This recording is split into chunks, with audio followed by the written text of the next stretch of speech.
So obviously you are comfortable using the word queer. It's in the title of the book. Yeah. It's a word a lot of Christians either don't understand, are not comfortable with, have all sorts of reactions to.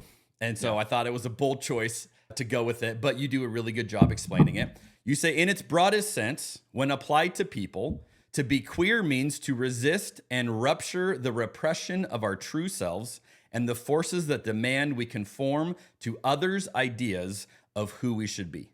Mm. Yeah. When I got out it 10 years ago, queer was one of the first words that I gravitated towards. And I think it's because the way it's used culturally and vernacularly outside of the derogatory use of it, which we can talk about in a second as well, of like why a lot of LGBT people don't resonate with the word queer.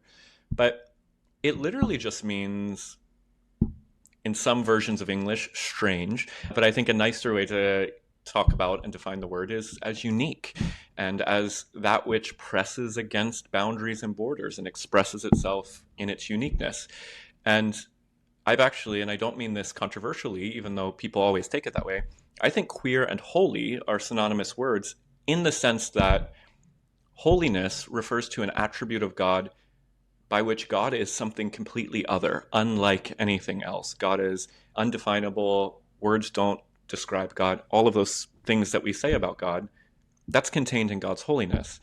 So to be queer is to say, I'm embracing the full uniqueness of who God made me to be beyond my cultural conditioning, my family conditioning, my religious conditioning. I'm showing up in the world uniquely as God made me. I like that word because it describes way more than who I'm sexually attracted to. It Mm. describes a disposition of how I want to show up in the world. And I think it is a fundamentally Christian disposition to say, I'm not going to be conformed to the world, but to be transformed